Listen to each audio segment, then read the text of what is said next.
సప్తగిరులపై సాక్షాత్తు ఆ స్వామివారు వెలిసిన 7 కొండల్లో ఎన్నో తీర్థాలు ప్రవహిస్తాయి. శ్రీనివాసుడు వెలిసిన ప్రాంతమంతా శేషాచల కొండల కిందకు వస్తుంది. ఈ ప్రాంతమంతా దట్టమైన అటవీ ప్రాంతంలో ఉంటుంది.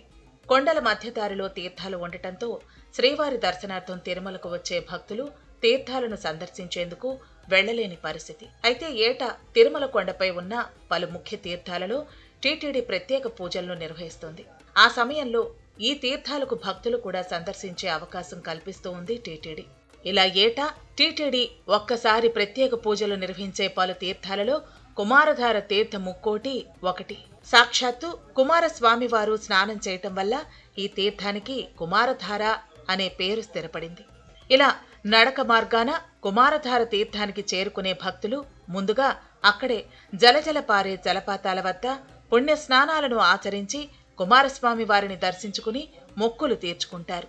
ఏడాదిలో ఒకసారి మాత్రమే కుమారధార తీర్థంను సందర్శించేందుకు భక్తులకు అనుమతి ఉండటంతో పెద్ద సంఖ్యలో భక్తులు ఇక్కడికి తరలివచ్చి ఆ స్వామివారిని దర్శించుకుంటారు.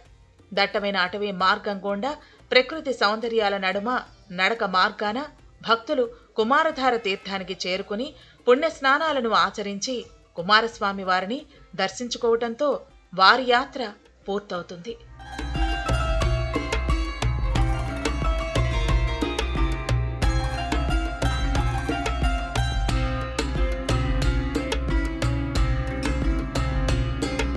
పురాణాల ప్రకారం భక్త వల్లభుడైన స్వామివారు తన సుదర్శన చక్రాన్ని ఆ ప్రాంతంలోనే ఉండేలా ఆజ్ఞాపించడంతో ఈ తీర్థం చక్రతీర్థంగా ప్రసిద్ధిగాంచింది. వరాహ పురాణం నేపథ్యంలో తిరుమలలోని శేషగిరిలో వెలసి ఉన్న 66 కోట్ల తీర్థాలలో అత్యంత ముఖ్యమైనవిగా చెప్పబడే సప్త తీర్థాలలో చక్రతీర్థం ప్రముఖ తీర్థంగా చెప్పబడింది.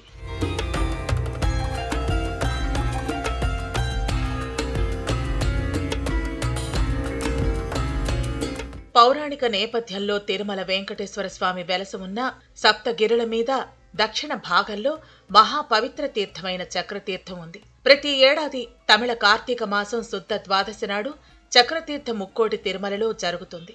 ద్వాదశి పర్వదినాన స్వామివారు, అర్చకులు, పరిచారకులు, ఆలయ అధికారులు, భక్తులు మంగళ వాయిద్యాలతో శ్రీవారి ఆలయం నుండి ప్రదక్షిణంగా చక్రతీర్థానికి చేరుకుంటారు. చక్రతీర్థంలో వెలసి ఉన్న శ్రీ చక్రతాళ్వారు వారికి, నరసింహస్వామి వారికి, ఆంజనేయ స్వామి వారికి అభిషేకం, పుష్పాలంకారం ఇంకా పూజలను శాస్త్రోక్తంగా నిర్వహిస్తారు అర్చకులు. అనంతరం టీటీడీ తరపున సమర్పించిన వస్త్రాలను స్వామివార్లకు అలంకరించి ప్రత్యేక హారతి నివేదిస్తారు. ప్రతి ఏటా టీటీడీ ఎంతో ఘనంగా నిర్వహించే చక్రతీర్థం ముక్కోటి నాడు చక్రతీర్థానికి పెద్ద ఎత్తున భక్తులు చేరుకుని పుణ్యస్నానాలు ఆచరించి స్వామివారిని దర్శించుకుంటారు.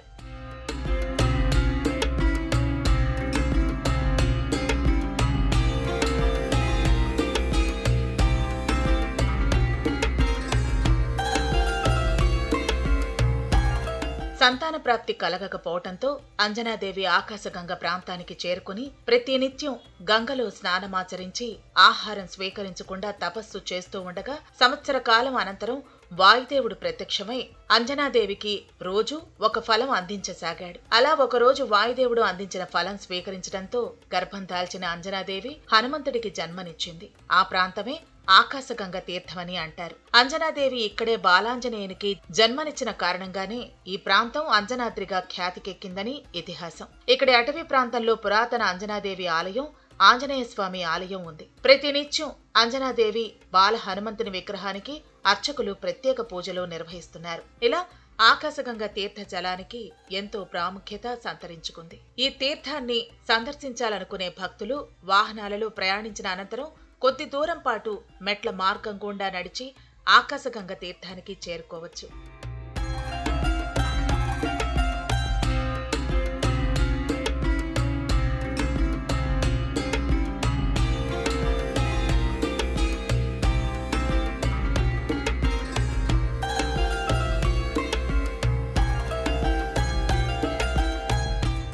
ప్రతి ఏటా హనుమాన్ జయంతి నాడు టీటీడీ ఇక్కడ ప్రత్యేక పూజాది కార్యక్రమాలను నిర్వహిస్తూ ఉంది.